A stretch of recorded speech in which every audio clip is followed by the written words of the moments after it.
you, David. Deputy Owen Murphy. Thank you, Chair. I would like to have more time to speak on this, but I do appreciate that other speakers... Well, the Minister comes in at 12:45 and there's two more speakers. No, I completely appreciate the other speakers have shortened their time to allow me to come in, and I do welcome the debate, though I do think there's an air of unreality around this debate. We're not a neutral country, and we never have been, and I think to say otherwise is ridiculous. Neutrality as a position historically is almost impossible, and if we thought that by somehow putting neutrality in our constitution would mean that in a future conflict we would not be molested, I think we're kidding ourselves. I think as well we're kidding ourselves that if, in relation to Sinn Féin, if their friends in America told them to drop this bill, they'd drop this bill. If they said stop speaking about Shannon, they'd stop speaking about Shannon.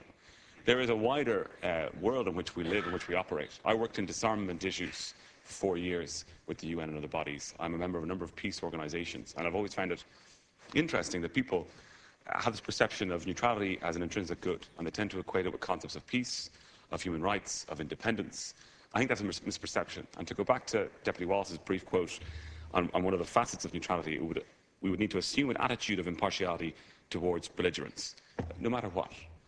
Even if there was genocide, atrocities happening, we would have to take no stance in a military way or even in a political way. And I think that's irresponsible.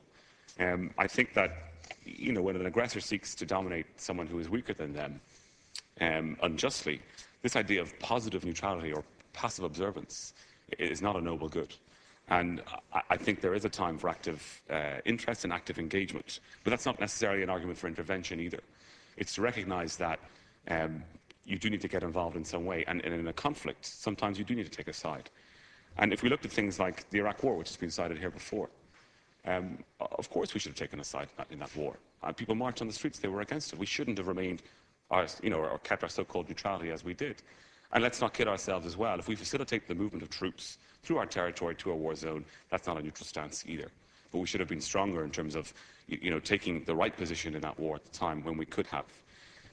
Again, we're having this debate at a time when the world is changing. It's difficult to see what those changes mean, but we might be looking at the demise of the Westphalian area, and Westphalian era, and the demise of this concept of the nation-state, and with it, traditional concepts like neutrality. If we look at the Middle East, if we look at what's happening in Ukraine, we look at concepts then of peace enforcement.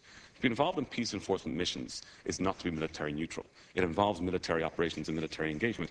And it may well be that in a future time, we are called upon to be involved in a peace enforcement mission in Ukraine. And Russia in the United Nations could veto such involvement because of our triple rock provision. So I think one thing we should definitely do as we talk about this area of the government's responsibility is move towards getting rid of the triple lock. Because I think it's indefensible to sub out our foreign policy to an undemocratic body like the UN. Someone did mention defence spending and how it's down in Europe, and they said that was a good thing. In fact, it's not a good thing. The fact that defence spending is down in Europe means we're more dependent on people like the US. And if we're more dependent on people like the US, then we won't be able to have the independence that we'd like to take in future conflicts because we depend on them for our security. My time is up. I just like to finally say that I don't agree with participation in NATO or NATO-led missions because of their possession of nuclear weapons. And I think it's an important thing that we get back to our roots as a country pursuing nuclear disarmament since Frank Aiken was Foreign Minister. Thank you.